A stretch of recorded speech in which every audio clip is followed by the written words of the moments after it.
وقت گزرتا گیا، پھر وہ لمحے بھی آئے کہ جب حضرت امام حسن کو زہر دیا گیا اور آپ کا کلیجہ کٹ کٹ کے کئی سو حصوں میں باہر آیا۔ آپ سے آخری لمحے حضرت امام حسین نے پوچھا کہ میرے بھائی کوئی وصیت؟ کہا بیٹا کوفے والوں سے بچ کے رہنا، ان کے دغے سے بچ کے رہنا۔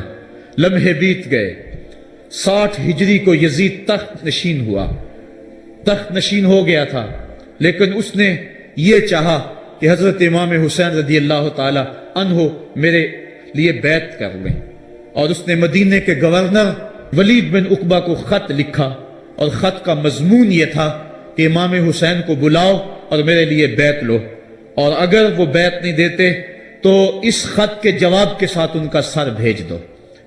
ولید بن عتبہ محب اہل بیت تھا، اس نے رات کی کافی تاریکی کے اندر حضرت امام حسین رضی اللہ تعالیٰ عنہ کو پیغام بھیجا۔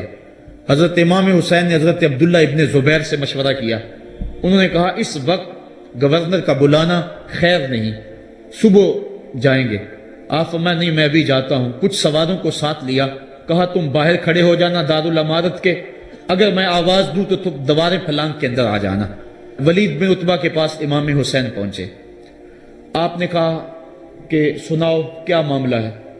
تو اس نے کہا کہ یہ خط ہے جو یزید نے بھیجا ہے۔ آپ نے فرمایا کہ میں صبح بتاؤں گا۔ ولید بن عتبہ نے کہا ٹھیک ہے۔ امام حسین پلٹنے لگے تو مروان بن حکم جو پاس بیٹھا ہوا تھا گورنر کے، کہنے لگا یہ چلے گئے تو دوبارہ ہاتھ نہیں آئیں گے، اب موقع ہے، اب ان کو پکڑ لو اور ان سے زبردستی بیعت لے لو۔ یہ بات حضرت امام حسین کے کانوں میں پڑی، آپ پلٹے، نیام سے تلوار نکالی، حیدری کچھار سے محمدی شیر نکل آیا، اور حضرت امام حسین رضی اللہ تعالیٰ عنہ نے اس وقت جو جملے کہے، تاریخ کے اوراق کے اندر وہ جملے محفوظ ہیں۔ حضرت امام حسین نے کہا ایھا الامیر، اے امیر تو جانتا نہیں ہم کون ہیں؟ انا معدن الرسالہ و مہبط الوحی و مختلف الملائکہ، میں وہ ہوں جس کے گھر میں جبریل آتا تھا، ہمارے گھر میں وحی اترتی رہی ہے۔ وَيَزِيدُ بْنُ الْمُعَاوِيَةِ رَجُلٌ فَاسِقٌ فَاجِرٌ قَاتِلُ النَّفْسِ مُعْلِنٌ بِالْفِسْقِ شَارِبُ الْخَمْرِ وَمِثْلُنَا لَا يُبَايِعُ، کہا اور یزید شرابی ہے، یزید مسلمانوں کا قاتل ہے، یزید فاسق مولن ہے، اے امیر میرے جیسا شخص چھپ کر بیعت نہیں کر سکتا۔ اللہ اکبر۔ حضرت امام حسین نے جب یہ بات کہی، جو باہر لوگ کھڑے تھے وہ بھی چاقو چوبند ہو گئے۔ اس نے کہا حضور آپ جائیے۔ مروان مشورے دیتا رہا، لیکن حضرت امام حسین کو گورنر مدینہ نے کہا کہ آپ جائیے۔ حضرت امام حسین رضی اللہ تعالیٰ عنہ واپس پلٹے۔ حضرت امام حسین کی ہمشیرہ سیدہ زینب انتظار کر رہی تھی بھائی کا۔ پوچھا کیا ماجرا ہے؟ کہا حالات بگڑ گئے، اب ہمارا مدینے میں رہنا محال ہے، صبح سحری سے قبل شہر مدینہ چھوڑ دیں۔ اللہ اکبر، ورنہ ہمارے خون سے نبی کا حرم لالا زار بنے گا۔ حضرت امام حمام رضی اللہ تعالیٰ عنہ نے اہل بیت کی مشاورت سے یہ فیصلہ کر لیا۔ کجاوے کسے جانے لگے، سامان تیار ہو گیا۔ حضرت محمد بن حنفیہ کو کہا کہ تم یہاں رہو اور تم خبر پہنچانا کہ پیچھے کیا ماجرے ہوتے ہیں، اور مکے کی طرف میں سفر کر رہا ہوں۔ کہانی لمبی ہو رہی ہے اور وقت کے دامن میں اتنی گنجائش نہیں ہے کہ پھر کس طرح شہر مدینہ چھوڑا ہوگا۔ حاجی جاتے ہیں 8 دن اور 8 دن کے بعد مدینہ چھوڑتے ہیں۔ ان سے کوئی پوچھو کہ مدینہ چھوڑنا کتنا مشکل ہے۔ وہ کیا کسی حاجی کو لوگ مبارک دے رہے تھے، اس نے کہا تھا مبارک دے رہے ہو دوستو حج و زیارت کی، میرا غم بھی تو دیکھو، میں مدینہ چھوڑ آیا ہوں۔ جو 8 دن مدینہ رہتا ہے اس سے مدینہ چھوڑا نہیں جاتا، جس کی ولادت مدینے میں ہوئی، جو کھیلتا تھا تو مدینے کی گلیوں میں، جس کے گھر کا دروازہ مسجد نبوی میں کھلتا تھا، اس حسین کو مدینہ چھوڑنا قیامت ہوگی۔ شہر مدینہ چھوڑا حضرت امام حسین رضی اللہ تعالیٰ عنہ مکہ المکرمہ پہنچے. وہاں رمضان گزرا، حالات وہاں بھی بگڑتے گئے، مسلسل خط آتے رہے کوفے سے. کہانی طویل ہے. 8 ذو الحج کو حضرت امام حسین رضی اللہ تعالیٰ عنہ کوفے کی طرف عازم سفر ہوئے. حضرت عبداللہ ابن عمر، عبداللہ ابن عباس رضی اللہ تعالیٰ عنہما اور دیگر صحابی ہاتھ جوڑ کے کھڑے ہو گئے. بلکہ حضرت عبداللہ ابن عباس نے تو یہاں تک کہہ دیا کہ میں دیکھ رہا ہوں کہ وہاں تمہیں شہید کیا جائے گا، آپ اگر ضرور جاتے ہیں تو ان بچوں کو چھوڑ دیں. حضرت امام حسین فرماتے میرے غم گسارو، میرے پیارو مجھ کو نہ روکو، مجھ کو جانے دو، مجھے نانے کے دی کی ڈوبتی کشتی بچانے دو. میں جاتا ہوں کہ دنیا پر وفا کا نام رہ جائے، میں رہوں نہ رہوں پر عظمت اسلام رہ جائے. میں نہیں جاتا تو نبی کے گھر کی آن جاتی ہے، لوگوں تمہارا دین جاتا ہے، میری غیرت ایمان جاتی ہے. کہا مجھے جانا ہوگا. 8 ذو الحج کو لوگ کعبہ کی طرف آ رہے ہیں اور کعبہ دلہن کی طرح سنورا ہوا ہے، طواف کرنے والوں کا جھرمٹ ہے، حاجی حج کرنے آ رہے ہیں. لیکن حضرت امام حمام کسی اور حج کی تیاری کر رہے ہیں.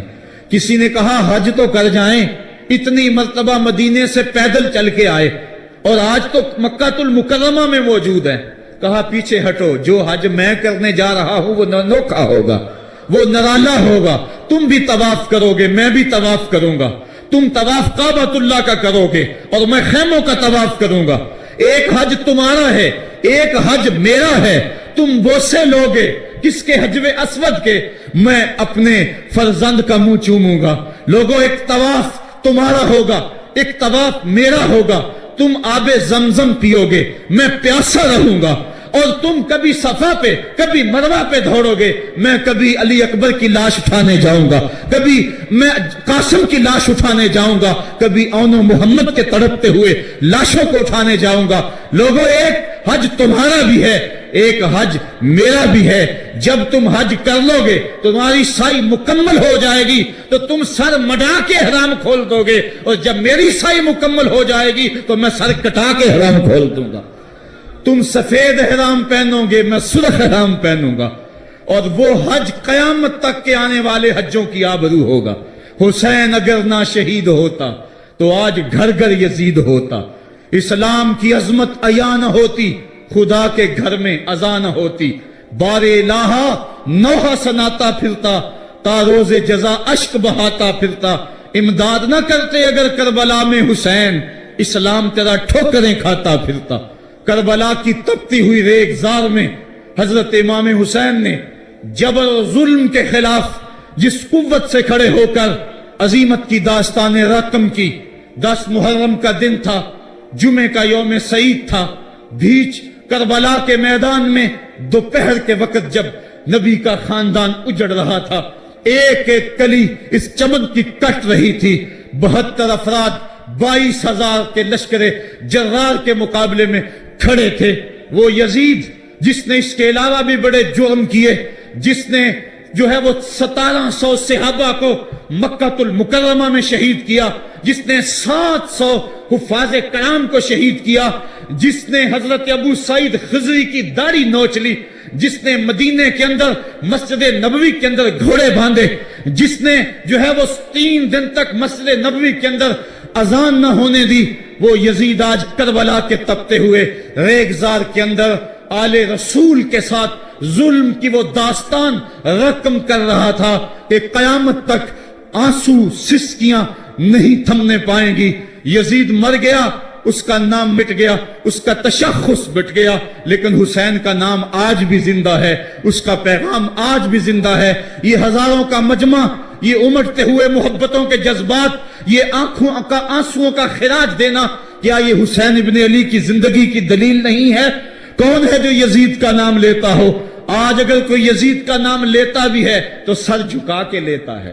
میں کہتا ہوں کیسا تمہارا لیڈر ہے جس کا نام لینے سے قبل شرمندہ ہوتے ہو، جس کا نام لیتے ہوئے شرمندہ ہوتے ہو، جس کا نام لینے کے بعد پسینہ پسینہ ہوتے ہو. تم اپنے قائد اور لیڈر کا نام لیتے جھجکتے ہو، گردن جھکا کے دائیں بائیں دیکھ کے نام لیتے ہو، اور جب ہم نام اپنے آقا کا لیتے ہیں سر اٹھا کے لیتے ہیں. اے حسین ابن علی تم پر سلام.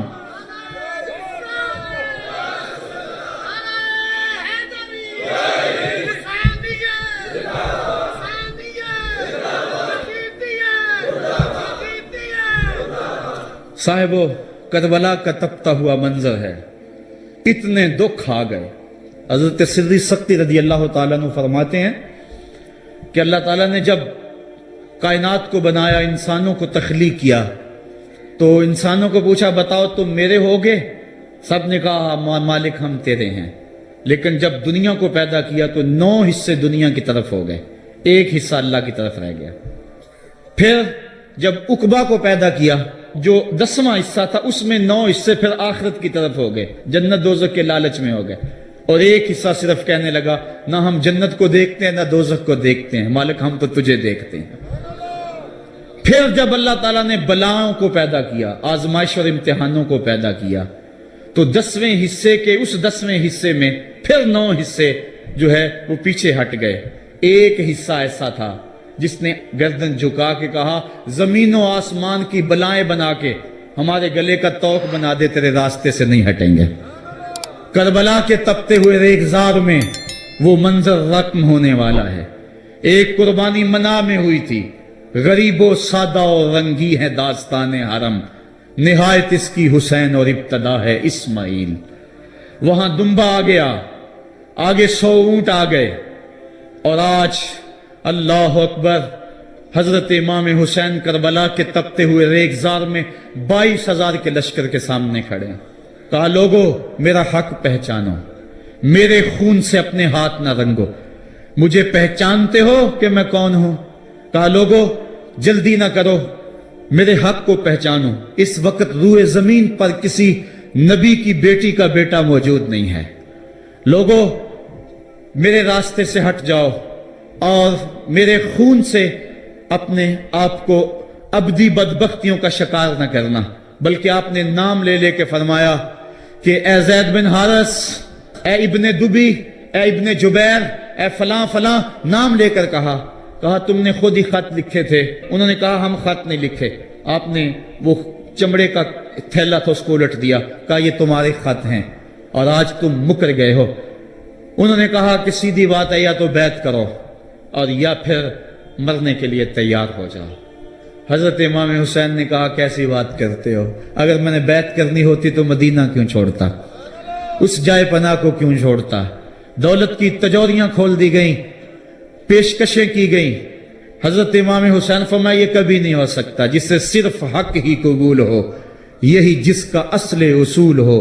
جو نہ بک سکے جو نہ جھک سکے اسے کربلائیں ہی راس ہیں. پھر جبر کی آندھی چلی، ایک ایک کر کے جانثار راہ خدا میں قربان ہوتا گیا. پھر خاندان نبوت کی باری آئی. حضرت علی اکبر حضرت امام حسین کے جوان سال بیٹے راہ خدا میں جان پیش کرتے ہیں. بھتیجے قاسم رضی اللہ تعالیٰ عنہ جان قربان کرتے ہیں. حضرت عباس کے قلم ہوتے ہیں بازو، جو خود جا سکتے تھے وہ خود قربانی پیش کرتے ہیں. اور صاحبو اب یارہ نہیں، جو خود جا نہیں سکتے تھے آپ خود ہاتھوں پہ اٹھا کے فرات کے کنارے پہ لے جاتے ہیں. کہا جو آ سکتے تھے وہ تو قدموں پہ چل کے آ گئے، اور جو قدموں پہ نہیں چل سکتے تھے میں انہیں اٹھا کے لے آیا ہوں. پھر ایک 2 شاخہ تیر ہلکے اصغر میں پیوست ہوتا ہے، خون چلو میں دے کر آسمان کی طرف اچھالتے ہیں، اور پھر اللہ کی بارگاہ میں عرض کرتے ہیں ربنا تقبل منا ھذا القربان، میرے مالک حسین کی یہ قربانی بھی قبول فرما لے. یہ کام آسان نہیں ہے، جگر پارا ہاتھوں میں تڑپ کے ٹھنڈا ہو جائے اور پھر بھی صبر کا مظاہرہ کیا جائے اور اللہ کی رضا پہ راضی ہو جائے. اب حضرت امام حسین رضی اللہ تعالیٰ عنہ تنہا رہ گئے. ایک ایک کو رخصت کر رہے تھے شہادت کا دولہا بنا کر، لیکن اب امام حسین کو رخصت کرنے والا کوئی موجود نہیں ہے. آپ گھوڑے پہ سوار ہوئے، میدان کربلا کی طرف پھیڑ لگائی. خیمے کے اندر جو خواتین تھی وہ جانتی تھی جو اس راستے گیا پھر پلٹ کے نہیں آیا. اس کی لاش حضرت امام اپنے کندھوں پہ اٹھا کے لائے ہیں. اب اس حسین ابن علی کی لاش کون اٹھائے گا؟ کہا سب نے کہ حسین نہ جائیو، کہا میں نانے کے دین کے لیے جا رہا ہوں. میدان عمل میں گئے، تیغ براں چمکی، لوگوں کے سر کاٹ رہی ہے، آواز آ رہی ہے یہ کون ذی وقار ہے، بلا کا شاہ سوار ہے، لباس ہے پھٹا ہوا، غبار سے اٹا ہوا، لخت لخت کٹا ہوا، پھر بھی ہے ڈٹا ہوا، تمام جسم نازنی چھدا ہوا کٹا ہوا، پھر بھی ہے ڈٹا ہوا، یہ نبی کا نور عین ہے، یہ بال یقین حسین ہے۔ حسین ابن علی نے کربلا کے تپتے ہوئے ریگزار کے اندر وہ عظیمت کی داستان رقم کی اور پھر بوچھاڑ تیروں کی، ایک تنہا سید زادہ اور ہزاروں تیر چاروں سمت سے ان کے اوپر برسنے لگے، کسی نے نیزہ مارا، کسی نے تیر مارا۔ جب حضرت امام حسین گھوڑے کی زین سے نیچے اترے تو اس وقت آپ کے بدن پر 33 زخم تلواروں کے تھے، 34 نیزے کے انیاں آپ کے جسم کے اندر کھبی ہوئی تھی، اور محتاط روایات کے مطابق جب بعد میں آپ کا پیراہن اتارا گیا تو اس کے اندر 113 سوراخ تیروں کے نکلے، اور وہ تیر جسم میں پیوست جب گھوڑے کی زین سے فرشے زمین پر گرے، لگا جس طرح ریحل سے قرآن گر گیا ہو۔ حضرت امام حسین رضی اللہ تعالی عنہ جب گھوڑے کی زین سے فرشے زمین پر گرے تو وہ جو تیر جسم میں کھبے تھے وہ اور پیوست ہو گئے، خون مشکبو ریت کے ذروں پہ بہنے لگا، گویا اسلام کا دل دھرتی کے اوپر ہے، کائنات راشے میں آ گئی، کربلا کی دھرتی کا کلیجہ کانپ رہا ہے۔ حضرت ام سلمہ کو حضور نے کربلا کی مٹی دی، کہا جب یہ خون بن جائے تو سمجھ لینا کہ میرا حسین شہید کر دیا گیا ہے۔ وہ مدینے کے اندر خواب دیکھتی ہیں کہ آقا کریم علیہ السلام داڑھی مبارک کے اندر گرد مبارک پڑی ہوئی ہے اور بال الجھے ہوئے ہیں، گھبرا کے اٹھ کھڑی ہوئی کہ کیا ماجرا ہے، اور جلدی سے اس شیشی کو دیکھا تو وہ شیشی کا جو مٹی رکھی ہوئی تھی وہ خون بن گیا تھا، اور آپ نے کہا اہل مدینہ سن لو، حضرت امام شہید کر دیے گئے ہیں۔ ادھر امام حسین خون اور خاک کے اندر تڑپ رہے ہیں اور آپ کے جسم نازک پر برچھیوں، تیغوں اور تلواروں کے ساتھ جو ہے وہ لوگ وار کر رہے ہیں۔ سنان بن انس نخی آگے بڑھا لیکن سر کاٹنے کی ہمت نہ پڑی، اس نے نیزہ مارا اور آپ کے گلے کے قریب وہ نیزہ پار کر گیا اور خون کا فوارہ پھوٹا۔ زرع بن شریک نے آپ کی پیشانی پہ نیزہ مارا، آپ گھبرا کے گرے، اٹھے اور پھر گر گئے، اور پھر آپ نے اپنی پیشانی سجدے میں رکھ دی، اپنا خون جو تھا وہ چہرے پہ مل لیا۔ حسین نے سرخ رنگ کے خون کا جو خضاب تھا وہ اپنے داڑھی پہ لگا لیا کہ کل میں اپنے نانا کو یہ رنگت بھی دکھاؤں گا۔ حرم کی وہ داستان جو منا سے شروع ہوئی تھی آج اس کی تکمیل ہو رہی ہے، وہ غریب اور سادہ اور رنگین داستان حضرت امام حسین رقم کر رہے ہیں۔ خون سے داڑھی رنگ گئی اور آپ کے ماتھے کے اوپر زرع بن شریک نے وہ جو نیزہ مارا تھا اس سے آپ سنبھل نہ سکے، اٹھ کے پھر نیچے گرے، پیشانی کو سجدے میں رکھا اور سجدے میں رکھ کے اللہ کی بارگاہ میں آخری لفظ جو میرے امام کی زبان سے نکلے دلوں کی تختیوں پہ نوٹ کر لو اور دیکھو۔ اللہ تعالیٰ کے بندے حضرت خلیل نے دعا مانگی تھی، اے میرے مالک، اے میرے مالک، میں اس جگہ تے اپنی ذریت اولاد کو چھوڑ کے آباد کر کے جا رہا ہوں اور دعا کرتا ہوں کہ وہ نماز کو قائم رکھیں۔ آج اس دعا کی تکمیل کا منظر لوگوں کے سامنے ہے کہ 113 تیر جسم میں کھبے، 34 تلواروں کے گھاؤ، اور وہ بھی راوی کہتے ہیں کہ ایک ایک گھاؤ میں کتنی کتنی تلواروں کے زخم تھے اور نیزے کی انیاں جسم میں کھبی ہوئی تھی۔ آپ کے کلیجے کے اندر نیزے کی انی کو توڑ دیا گیا تھا۔ اس موقع پہ حضرت امام حسین رضی اللہ تعالی عنہ نے اپنے آپ کو سنبھال کے پیشانی کو ریت کے اوپر رکھا اور اللہ کی بارگاہ میں آخری لفظ حضرت امام حسین کے لبوں پہ جو مچلے، خون نکل رہا تھا اور خولی بن یزید آگے بڑھ کے سر انور کو جدا کرنے کی تیاریاں کر رہا تھا۔ سنان بن انس آگے بڑھا لیکن کپ کپا کے پیچھے ہو گیا، خولی بن یزید آگے بڑھا وہ بھی پیچھے ہو گیا، پھر شمر آیا اور شمر آپ کے جسم نازک کے اوپر بیٹھ گیا۔ حضرت امام حسین نے جب دیکھا تو اس کے بدن کے اوپر برس کے پھل بیری کے نشان تھے، تو حضرت امام حسین کی زبان سے نکلا صدق اللہ و صدق رسول اللہ، میرے آقا میرے اللہ نے سچ کہا۔ اس نے کہا کیا سچ کہا؟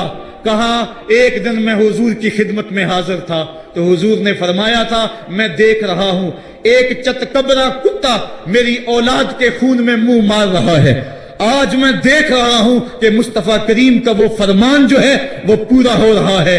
وہ غصے میں آیا، امام جلدی اپنی پیشانی سجدے میں رکھی اور اللہ کی بارگاہ میں امام کے آخری لفظ تھے، اللہم رضن بقضائک وصبرا علی بلائک تسلیما لامرک سبحان ربی الاعلی سبحان ربی الاعلی سبحان ربی الاعلی۔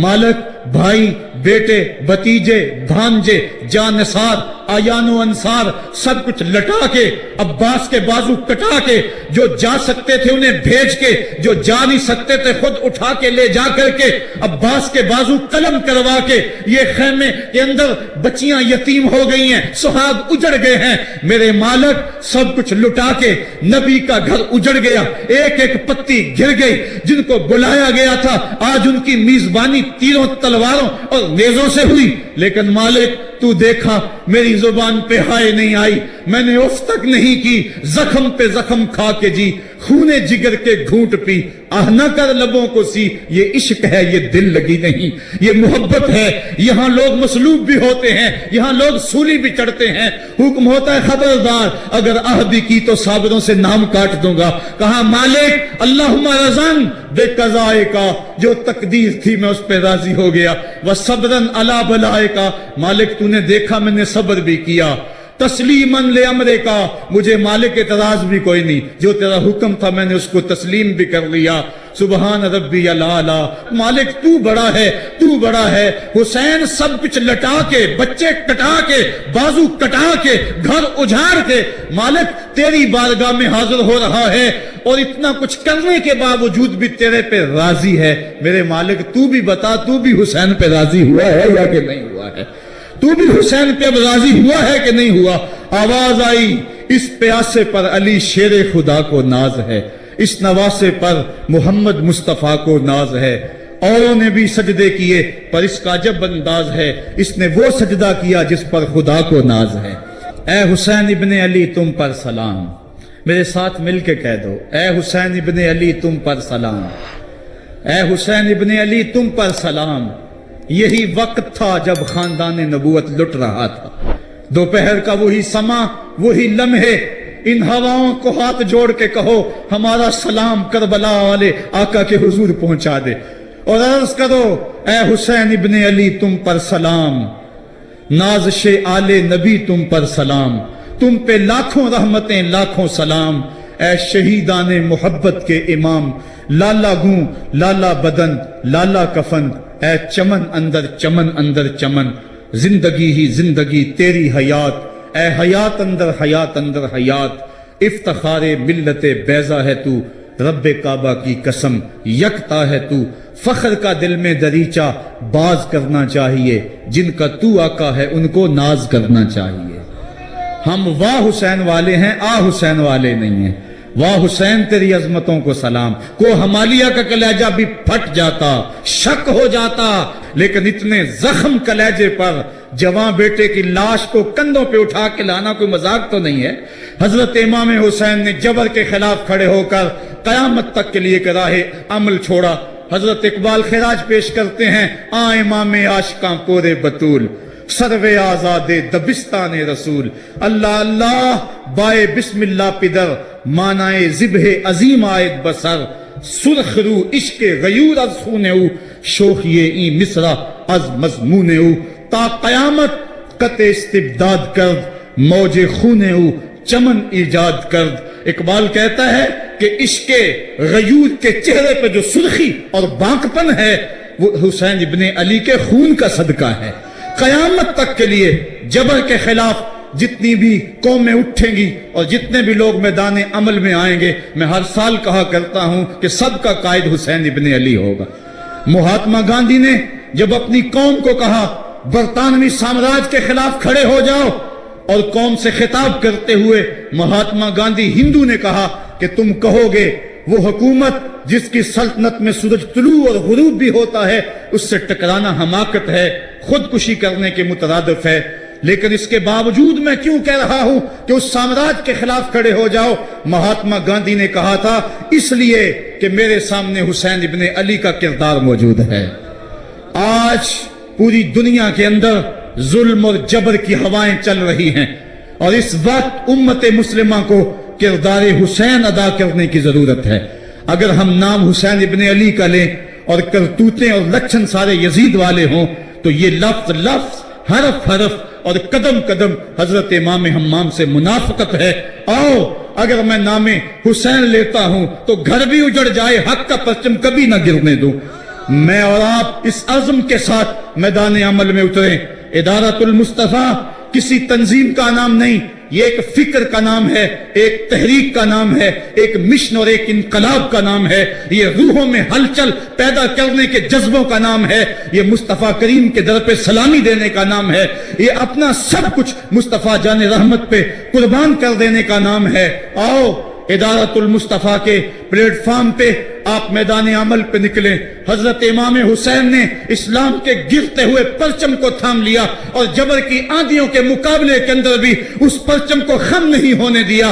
آج میں اور آپ ان کا مشن، ان کی فکر لے کر میدان عمل میں نکل آئیں، قرآن کا پھریرا بنا کر، قرآن کا پرچم ہی سینوں میں تھام کر، اہل بیت کی محبت اپنے سینوں میں لے کر میدان عمل میں نکلیں اور قرآن کی دعوت گھر گھر دیں۔ اور اب رکنا نہیں، اب تھمنا نہیں، فردوس میں جا کے دم لینا، آفاق کے ہر ہر گوشے میں قرآن سنا کے دم لینا۔ اب یہ اٹھنے والے قدم آگے بڑھتے رہیں۔ یہ درس قرآن کا جو قافلہ ملک کے طول و عرض کے اندر روا دوا ہے، اس میں ایک جوش پیدا ہو جائے اور اس کے اندر ایک انقلاب پیدا ہو جائے۔ کوئی گھر ایسا نہ رہے، کوئی بستی ایسی نہ رہے، کوئی کان ایسا نہ رہے جس کان تک قرآن کا نغمہ نہ پہنچنے پائے۔ ادارۃ المصطفیٰ کے جوان سال مبلغ گلی گلی کوچے کوچے پھیل جائیں، اور جو داعی ہیں، دعوت دینے والے ہیں، اگر وہ خود پیغام پہنچا سکتے ہیں تو اشہد بلال عند اللہ اشہد، بلال کی اشہد بھی اللہ کو قبول ہے۔ وہ ٹوٹے پھوٹے لفظ لے کر میدان عمل میں نکل آئیں، ورنہ وہ سیڈیز لے لیں، وہ اور کچھ کتب لے لیں، وہ دین کا نعرہ لے لیں، وہ پیغام حق لے لیں، اور گلی گلی کوچا کوچا اسوہ شبیری اور نام حسین کی دعائیں دیتے چلے جائیں۔ آج میرے وطن میں منافرت کی ہوائیں چل رہی ہیں، صوبائی عصبیتوں کے طوفان اٹھ رہے ہیں۔ پاکستان کا جو حامی ہے حرامی ہے کہ نعرے گونج رہے ہیں، پاکستان نہ کھپے کی باتیں ہو رہی ہیں۔ اس وقت حکومتوں کو اپنے اقتدار سے غرض ہے، ملک لٹتا ہے، لوگ روٹی کے نوالے کے لیے ترستے ہیں، 18 روپے میں روٹی بک رہی ہے، ان کو کوئی پتہ نہیں ہے انہوں نے ملک نہیں بنایا، انہوں نے ملک میں عیش کیا، ملک کے وسائل کو لوٹا۔ مجھے تو وہ بزرگ یاد آ رہے ہیں جنہوں نے اپنی جوانیاں اس ملک کے لیے وقف کر دی، لا الہ الا اللہ کی سربلندی کے لیے ماں نے اپنی ممتا بری گودیاں قربان کر دی، کسی نے اپنا سہاگ اجاڑ دیا۔ اس وطن کے لیے تاریخ کی سب سے بڑی ہجرت ہوئی۔ آج اس وطن کے اوپر مشکل حالات ہیں، آؤ ہم نے مل کر اس پاکستان کو بچانا ہے۔ روح حسین سے خراج مانگے اور حضرت امام حسین سے عرض کریں کہ اے امام پاک، ہمارے جذبوں کو قوت دے دو، اپنے خون کی حرارت ہمارے خون میں ڈال دو اور ہمارے دلوں کو حریم قدس سے آشنا کر دو۔ اللہ مجھے آپ کو اپنی راہوں کا مسافر بنائے۔ کار ما آخر شدو آخر زما کار نشد، مشت خاک ما غبارے کوچہ یار نشد، و آخر دعوانا ان الحمدللہ رب العالمین۔